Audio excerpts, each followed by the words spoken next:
Hello everyone. तो पिछले part में हमने देखा था जहाँ पर दोही के घर में म्यूजिक बज रहा होता है, जिसे चेक करने के लिए दोही हॉल में आती है। तभी उसके पीछे से किलर आ जाता है जो कि उसे बेहोश करने लगता है। बट तभी दोही अपने फोन में इमरजेंसी बटन दबा देती है, जिसकी वजह से वो मैसेज सीधा गुवन के पास पहुंच जाता है। और वो मैसेज देखकर गुवन समझ जाता है कि दोही किसी खतरे में है और वो उसे बचाने के लिए वहाँ से निकल जाता है। और जब गुवन दोही की बिल्डिंग के पास आ जाता है तो वो वहाँ पर देखता है कि वहाँ की लिफ्ट खराब है, जिसे देखकर गुवन को कंफर्म हो जाता है कि दोही खतरे में है। और वो सीढ़ियों की तरफ से दोही को बचाने के लिए भागता है और दूसरी तरफ हमें दोही को दिखाते हैं जो कि बालकनी से लटकी होती है। तभी वहाँ पर वही किलर आ जाता है जो कि उसे देखकर हंसने लगता है। दोही उससे काफी बोल रही होती है कि प्लीज मुझे छोड़ दो, मुझे जीना है। बट किलर उसकी कुछ भी नहीं सुनता है और पर्दे को काटने लगता है। वो एक सिरे को काट चुका था, बट जैसे ही दूसरे सिरे को काटने चलता है तभी उसे किसी की आवाज आती है कि कोई आ रहा है। तो वो वहाँ जाकर छिप जाता है, बट पर्दा तो कट चुका था, जिसकी वजह से दोही बस नीचे गिरने ही वाली होती है। तभी वहाँ पर गुवन आ जाता है जो कि बालकनी से लटक कर दोही का हाथ पकड़ लेता है। और जैसे ही दोही गुवन को देखती है वो उसे देखकर बहुत हैरान हो जाती है और जोर जोर से रोने लगती है। और तभी वहाँ पर वही किलर आ जाता है जो कि गुवन के हाथ पे चाकू मार देता है, जिसकी वजह से वो दोनों नीचे गिरने लगते हैं। बट तभी गुवन अपनी पावर्स को यूज करता है, जिसकी वजह से वो लोग सीधा सीढ़ियों के पास आ जाते हैं। और गुवन दोही से पूछने लगता है कि क्या वो ठीक है। दोही अपने आप को जिंदा देखकर काफी रिलैक्स होती है और गुवन को पकड़कर बहुत ज्यादा रोने लगती है, जिससे कि गुवन उसे संभालता है और उसे रिलैक्स फील करवाता है। तभी वहाँ पर जिसुक आ जाता है क्योंकि उसके पास भी इमरजेंसी मैसेज पहुँच गया था। बट वो दोही और गुवन को ऐसे देखकर वहीं पर रुक जाता है। इसके बाद हमें अगले सीन में दिखाते हैं जहाँ पर दोही और जिसुक साथ में बैठे होते हैं। तभी वहीं पर गुवन आ जाता है जो कि दोही को बताता है कि मैंने पूरा घर चेक कर लिया है, अब वो यहाँ पर नहीं है। तो दोही अपना फोन ढूंढने लगती है कि वो कहाँ है। तो गुवन उसे उसका फोन दे देता है। तो दोही उस फोन में अपने घर की सीसीटीवी फुटेज देखने लगती है, जहाँ पर वो उस किलर को देखती है और उसका फेस देखकर बोलती है कि ये वो किलर नहीं है जो कि मुझे पहले कार में मारने के लिए आया था। और उसका फेस देखकर गुवन भी बोलता है कि हाँ ये तो वो नहीं है। बट तभी दोही किलर की गर्दन का निशान देख लेती है और बोलती है कि हाँ ये वही है, क्योंकि इसकी गर्दन पे वही निशान है जो कि उस कार वाले आदमी के पास भी था। तो गुवन बोलता है कि लगता है ये शायद मास्क लगाकर हमारे पास आता है, इसलिए तो मैं इसे नहीं ढूंढ पा रहा हूँ, क्योंकि मैंने तो इसका रियल फेस देखा ही नहीं है। ये सुनकर दोही और गुवन कुछ सोचने लगते हैं, बट उनकी बातें जिसुक को बिल्कुल भी समझ में नहीं आती है। इसके बाद जिसुक गुवन से बात करने के लिए बाहर आता है और उससे पूछने लगता है कि मुझे ये बताओ, जब तुम लोग बालकनी में लटके थे तो तुम लोग सीढ़ियों के पास कैसे पहुँच गए और तुमने दोही को कैसे सेव किया। तो गुवन उससे बोलता है कि अगर तुम इतने ही ज्यादा क्यूरियस हो तो तुम जाकर दोही से भी पूछ सकते हो। तो जिसुक उससे बोलता है कि वो मुझे नहीं बताएगी, वो अपनी प्रॉब्लम्स किसी से भी शेयर नहीं करती है। तो गुवन उससे बोलता है आई एम श्योर उसके पास कोई रीजन होगा, इसलिए तो अपनी बातें लोगों से शेयर नहीं करती है, और वैसे भी तुम इतना क्यों जानना चाहते हो। तो जिसुक बोलता है कि मैं हमेशा दोही के साइड हूँ, क्योंकि मैं उन लोगों में से हूँ जो कि दोही को हमेशा खुश देखना चाहते हैं। ये सुनकर तो गुवन उसे घूरने लगता है। और दूसरी तरफ हमें दोही को दिखाते हैं जो कि बालकनी के पास आ गई होती है और वो वही सब पुरानी बातें सोचने लगती है कि कैसे किलर उसे देखकर स्माइल कर रहा था और वो बहुत ज्यादा डरने लगती है। तभी वहाँ पर जिसुक आ जाता है जो कि उससे पूछने लगता है कि क्या तुम ठीक हो। तो दोही उससे बोलती है मुझे तो पहले से ज्यादा डर लग रहा है, क्योंकि वो किलर तो चेहरे बदल कर आ रहा है, वो मुझे आज नहीं तो कल मार ही देगा। ये सुनकर जिसुक उससे बोलता है कि ऐसा कुछ भी नहीं होगा, मैं तुम्हें कुछ भी नहीं होने दूंगा, मैं चाहता हूँ कि तुम अकेले ना रहो, इसलिए मैं तुमसे शादी करना चाहता हूँ। ये सुनकर तो दोही काफी ज्यादा शॉक्ड हो जाती है कि ये क्या कह रहा है। बट दोही को दूसरा झटका तो तब लगता है जब वहाँ पर गुवन आ जाता है और वो भी उसकी तरफ हाथ बढ़ाकर बोलता है कि अगर कैसा होगा कि तुम मुझसे शादी कर लो। ये सुनकर तो दोही और भी ज्यादा शॉक्ड हो जाती है और उन दोनों को देखने लगती है। इसके बाद हमें अगले दिन दिखाते हैं जहाँ पर दोही अपने ऑफिस में होती है और वो गुवन और जिसुक के प्रपोजल को सोच रही थी। और दूसरी तरफ हमें गुवन को दिखाते हैं जो कि ऑफिस में ही बैठा होता है और वो न्यूज़पेपर में जिसुक की फोटो को देख रहा था, जिसे देखकर तो उसे बहुत ज्यादा गुस्सा आता है। तभी वहीं पर गुवन का सेक्रेटरी पार्क आ जाता है जो कि उसके लिए बहुत सारा खाना लेकर आया था। तो गुवन उससे बोलता है कि मुझे पता है कि गायक ने तुम्हें यहाँ पर भेजा है ताकि तुम मेरी जासूसी कर सको। ये सुनकर पार्क उसे बताता है कि हाँ उसी ने मुझे यहाँ पर भेजा है। इसके बाद गुवन पार्क को सारी बातें बता देता है कि कल रात क्या हुआ था। दोही लगभग मर ही गई थी, बट मैंने उसे बचा लिया, अगर मैं टाइम पर ना पहुँचता तो आज वो मर चुकी होती, इसलिए तो वो अब शादी करना चाहती है। तो पार्क बोलता है ये तो अच्छी बात है, बट वो किससे शादी कर रही है और उसको किसने प्रपोज किया। तो गुवन उसे बताता है कि मैं उसके साथ शादी कर रहा हूँ। ये सुनकर तो पार्क बहुत ज्यादा शॉक्ड हो जाता है और उससे बोलता है कि तुम क्या कह रहे हो, तुम तो किसी से शादी नहीं करना चाहते थे और अब तुम उससे शादी क्यों करना चाहते हो। तो गुवन उससे बोलता है कि अगर मैं उसे शादी के लिए प्रपोज ना करता तो वो किसी और से शादी कर लेती और उसके बाद फिर मुझे किसी और की बीवी की कलाई पकड़नी पड़ती, जो कि मुझे बिल्कुल भी पसंद नहीं है। इससे अच्छा तो यही होगा कि मैं उससे शादी कर लूं और मेरा टैटू भी हमेशा मेरे पास रहेगा। तभी हमें वहीं पर जिसुक को दिखाते हैं जो कि दोही के लिए फ्लावर लेकर आया था, जिसे देखकर गुवन बहुत ज्यादा चिढ़ जाता है और बोलता है कि ये यहाँ पर फिर से आ गया। इसके बाद जिसुक दोही के पास पहुँच गया था और उसे फ्लावर देता है। ये देखकर दोही को काफी अच्छा लगता है और फिर वो दोनों बातें करने लगते हैं, जहाँ पर जियोसुक उससे बोलता है कि मैं तुम्हें बचपन से लाइक करता था, बट तुम मुझे हमेशा अपनी फैमिली मानती थी, इसलिए मैंने तुमसे कभी कुछ भी नहीं कहा। तो दोही उससे बोलती है वो तो मैं तुम्हें अभी भी मानती हूँ, तुम मेरी फैमिली ही तो हो। तो जियोसुक बोलता है कि हाँ मुझे पता है मैं तुम्हारी फैमिली हूँ, बट मैं तुमसे अब शादी करना चाहता हूँ और मैं तुम्हें हमेशा खुश रखूंगा। ये सुनकर दोही बोलती है कि हाँ मुझे पता है कि तुम बहुत अच्छे हो, बट मुझे कुछ सोचने के लिए टाइम चाहिए। तो जियोसुक बोलता है कि तुम जितना चाहे उतना टाइम ले सकती हो। और यहाँ पर वो दोनों हंस हंस के बातें कर रहे होते हैं, जिन्हें बाहर से गुवन भी देख रहा था और वो उन्हें देखकर काफी ज्यादा चिढ़ने लगता है और गुवन वहाँ से चला जाता है। और बाहर जाकर गुवन अपनी कॉफी पीने लगता है, बट वो जैसे ही वापस ऑफिस में जा रहा था तभी उसको जियोसुक मिल जाता है, जो कि एक दूसरे को देखने लगते हैं। इसके बाद हमें उन दोनों को बाहर दिखाते हैं, जहाँ पर गुवन उससे बोल रहा है कि आखिर तुम यहाँ पर क्यों आए हो और तुम मुझसे बात क्यों करना चाहते हो। तो जियोसुक उससे पूछता है कि आखिर मैं जानना चाहता हूँ कि पहले तो तुमने उसे रिजेक्ट कर दिया था और अब तुम खुद ही उसे प्रपोज क्यों कर रहे हो। तो गुवन उससे बोलता है कि आखिर मैंने कब मना किया कि मैं दोही को लाइक नहीं करता हूँ, बस मैं शादी नहीं करना चाहता था। तो जियोसुक उससे बोलता है कि तुम ये सब करके दोही की फीलिंग्स को हर्ट कर रहे हो।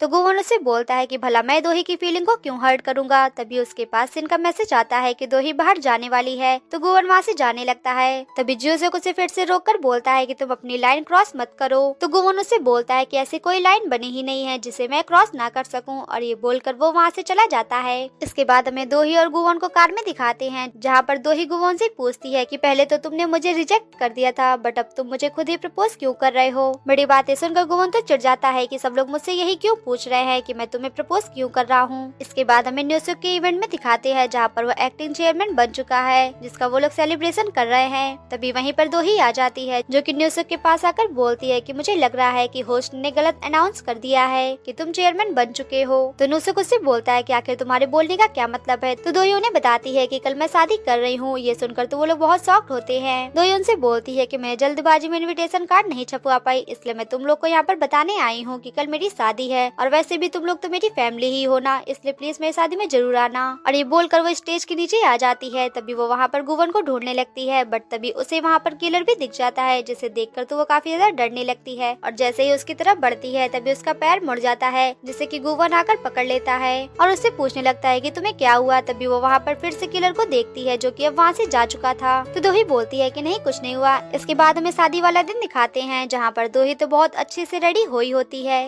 और तभी वो वहाँ पर मैडम जो की बातें सोचने लगती है। तभी वो इमेजिनेशन में मैडम जो को भी देखने लगती है, जहाँ पर वो मैडम जो से बोलती है कि आप तो बहुत ज्यादा खुश होंगी ना कि आज मैं शादी कर रही हूँ। तो मैडम जो बोलती है कि हाँ मैं आज बहुत ज्यादा खुश हूँ, और वैसे भी तुम कभी ये मत सोचना कि मैं तुम्हें छोड़कर चली गई हूँ, मैं बस तुम्हारी यादों में हूँ, और तुम जब भी मुझे याद करोगी मैं तुम्हारे पास आ जाऊंगी। ये सुनकर तो दोही बहुत ज्यादा इमोशनल हो जाती है और वो रोने लगती है। तभी वहीं पर सिन आ जाती है। तो दोही मैडम जो को देखती है, जो कि वहाँ पर नहीं थी। सिन दोही से बोलती है कि क्या आप रेडी हैं। तो दोही बोलती है कि हाँ मैं रेडी हूँ। इसके बाद वो लोग बाहर आ जाते हैं, और दूसरी तरफ वहीं दिखाते हैं जहाँ पर जियोसुक अपनी पूरी फैमिली के साथ आ चुका था। तो दोही उन्हें देखकर बोलने लगती है कि आखिरकार आप लोग आ ही गए, और वैसे तो मुझे लगा था कि आप लोग नहीं आओगे, बट अच्छा हुआ कि आप लोग मेरी शादी में आ गए। इसके बाद दोही स्टेज में जाती है, जहाँ पर वो ब्राइड की एंट्री लेती है, और वहीं पर हमें दूल्हे को भी दिखाते हैं, जो कि और कोई नहीं हमारा हीरो गुवन होता है। और यहीं पर इस पार्ट का एंड होता है। तो मिलते हैं जल्दी इसके नेक्स्ट पार्ट में। अगर वीडियो अच्छी लगी हो तो प्लीज इसे लाइक कर दें, और अगर चैनल में नए हैं तो इसे सब्सक्राइब भी कर दें।